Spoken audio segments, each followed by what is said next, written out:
বেনজির ইস্যুতে আমি গতকালকেই কথা বলেছি, বিকেলের দিকে আমি রাজশাহীতে ছিলাম, ওইখানেই সাংবাদিকরা প্রশ্ন করেছিলেন। আমি তার ঘন্টা খানেক আগে জানতে পেরেছি গতকালকে যে ইউএই আদালতে তাকে শর্ত সাপেক্ষে বেইল দেয়া হয়েছে, যাতে ইউএই ছাড়তে না পারে, দেশ ত্যাগ করতে না পারে এই শর্তে। তা আমরা বিষয়টা জানার পরে আমাদের নিয়োজিত যে ল ফার্ম আছে তাদেরকে বিষয়টা জানিয়েছি, আর ইউএই অ্যাম্বাসেডরের সাথে আমাদের সচিব মহোদয় কথা বলেছেন, পররাষ্ট্র মন্ত্রণালয় অবগত আছেন কি কি শর্তে তাকে জামিন দেয়া হয়েছে।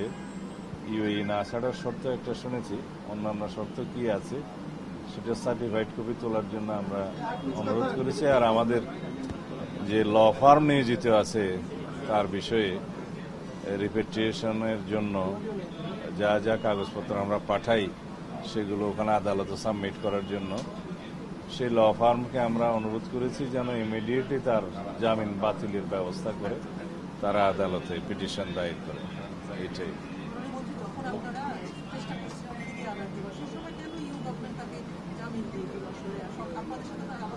আদালতের বিষয়টা পুরোপুরি না জেনে আমি বক্তব্য দিতে চাই না। আমাদের ল ফার্মকে আমরা অনুরোধ করেছি সার্টিফিকেট কপি তুলে কথা বলবো, এবং আমরা এই ইনস্ট্রাকশন দিয়েছি যেন তার জামিন বাতিলের জন্য তারা পিটিশন দেয়, কারণ তার কাছে অন্যান্য দেশেরও পাসপোর্ট থাকতে পারে, সেটা আমাদের সন্দেহ।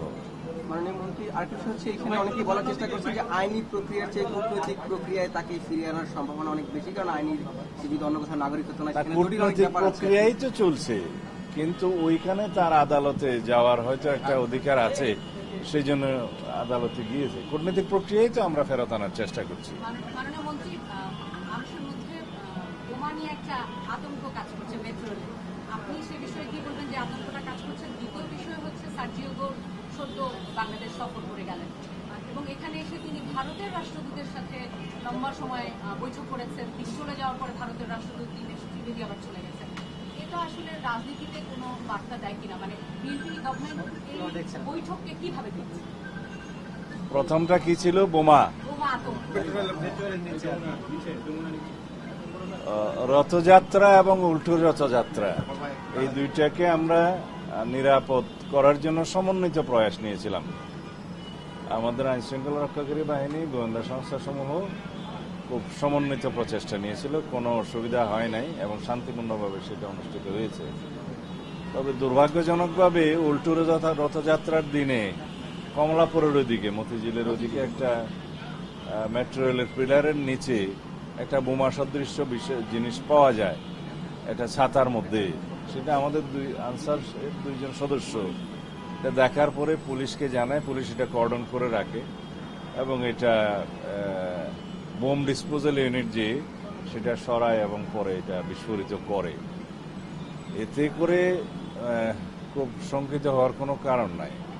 কোনো পক্ষ হয়তো চেষ্টা করেছিল যে সাম্প্রদায়িক সম্প্রীতি বিনষ্টের কোনো কিছু করা যায় কিনা, তারা হয়তো চেষ্টা করেছিল। আমরা সেটা সেভাবে দেখেছি এবং একটা তদন্ত পরিচালনা করছি আমরা, এর পিছনে কারা আছে ফাইন্ড আউট করার জন্য। এরপরে আশুলিয়াতে আরেকটা এরকম বোমা সদৃশ্য জিনিস পাওয়া গিয়েছে, যে একটা ব্যাগ রেখে গেছে একজন দুষ্কৃতকারী, পরে সেটা একই কায়দায় উদ্ধার করে আমরা বিস্ফোরিত করেছি। এই ঘটনাগুলোর যোগসূত্র আছে কিনা সেটা তদন্ত করতে বলেছি আমরা, তদন্ত পরিচালিত হচ্ছে। তবে আগের সময়ের তুলনায় যদি আমরা তুলনামূলক বিবরণী দেই একই সময়ে এই বিষয়গুলো কিরকম হয়েছে, তার তুলনায় এটা অনেকটা কম। তবে আমরা সবসময় সতর্ক আছি এবং আমাদের এই জাতীয় বিষয়গুলো যারা অ্যাড্রেস করে আর কি, আমাদের উগ্রবাদী তৎপরতা বা এই জাতীয় সাম্প্রদায়িক সম্প্রীতি বিনষ্ট করার যে সমস্ত তৎপরতা, এগুলো যারা মনিটর করে, আমাদের স্পেশাল টিম আছে, তারা এই ব্যাপারে সতর্ক আছে।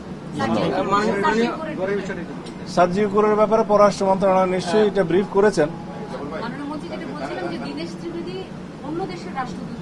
এগুলো পররাষ্ট্র মন্ত্রণালয় ব্রিফ করে নাই, এই বিষয়টা পররাষ্ট্র মন্ত্রণালয়, তারা তো ব্রিফ করেছে।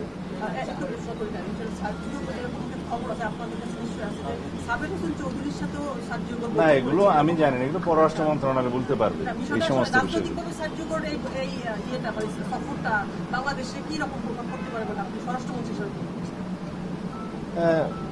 সার্জিওগোর মাননীয় প্রধানমন্ত্রীর সাথে কল আনার পরে নিজেই তো স্টেটমেন্ট দিয়েছেন যে তিনি বাংলাদেশের বর্তমান প্রধানমন্ত্রী জনাব তারেক রহমানের নেতৃত্বে আশাবাদী এবং আস্থাশীল, এবং যুক্তরাষ্ট্র আমাদের মাননীয় প্রধানমন্ত্রীর নেতৃত্বের প্রতি আস্থা রেখেছেন এবং তার নেতৃত্বে বাংলাদেশে অগ্রগতি সাধিত হবে তিনি আশা প্রকাশ করেছেন। কিন্তু তার মুখেরই কথা। মাননীয় কার্যক্রম নিষিদ্ধ আওয়ামী লীগ, মাননীয় মন্ত্রী কার্যক্রম নিষিদ্ধ আওয়ামী লীগের এই যে তৎপরতা নিয়ে পুলিশকে সতর্ক থাকতে বলা হয়েছে, আপনাদের কোনো গোয়েন্দা প্রতিবেদন আছে কিনা যে কারণে বিষয়টা তা নয়। আমাদের পুলিশ বাহিনীর মধ্যে একটা সবসময় চালু থাকে যাতে আনঅ্যাটেন্ডেড কোনো ভেহিকেল না রাখে। টিমের পুরুষ সদস্য যেন একসাথে চা না খেতে যায়, টিমের পুরুষ সদস্য যেন গাড়ি রেখে সবাই যেন একটু বিশ্রাম না করে, কেউ না কেউ গাড়িতে অ্যাটেন্ড করবে, সব জায়গায় যাতে সতর্ক অবস্থান করে। এটা নর্মাল প্র্যাকটিস, এটাকে অন্যভাবে নেওয়ার কোনো কারণ নেই। সতর্ক আমরা সবসময় আছি। রাষ্ট্রপতি নিয়ে অনেক আলোচনা হচ্ছে, আপনাদের বড় একটা মিটিং হয়েছে স্থায়ী কমিটির, কবে নাগাদ বাংলাদেশের নতুন রাষ্ট্রপতি আসলে পাওয়া যেতে পারে, আপনাদের কোনো আলোচনা আছে কিনা? বা নির্বাচন কমিশনের সাথে যোগাযোগ করেন। এনসিপি সমাবেশে একটা হামলার ঘটনা ঘটেছে। 5 আগস্ট, এই 5 আগস্ট দিয়ে 2 বছর হলো জুলাই অভ্যুত্থানের এই দিনে, এটা নিয়ে সরকারের আসলে তৎপরতা, সরকারের কার্যক্রম আমরা কালকেও মিটিং ডেকেছি আমাদের দলের নেতৃত্বে। এটা যুগপৎ আন্দোলনের শরিক এবং অন্যান্য রাজনৈতিক দলের সবার নিয়ে আমরা আগামীকালকে একটা সভা করব কৃষিবিদ ইনস্টিটিউশনে। মাননীয় প্রধানমন্ত্রী উপস্থিত থাকবেন, আমরা ওখানে কথা বলবো। আপনারা কি মনে করছেন এটা ঘিরে আওয়ামী লীগের কোন ধরনের নাশকতার আশঙ্কা এরকম কিছু সরকার মনে করছে? আওয়ামী লীগের এত মরদ আছে বলে তো আমার মনে হয় না। একে তো নিষিদ্ধ ঘোষিত দল, মাফিয়া শক্তি, তারা মাঝে মধ্যে বিদেশ থেকে উকিঝুঁকি দিচ্ছে, এর বেশি তৎপরতা তো দেখি না। স্যার এনসিপির যে হামলাগুলি হচ্ছে এনসিপির সমাবেশে, স্যার এগুলি প্রশ্ন উঠেছে যে তাদের অভ্যন্তরীণ কোন্দল হতে পারে। স্যার এই বিষয়টা কি তদন্ত করে জানাবেন কিনা? তদন্তের পরে জানাবো। ধন্যবাদ।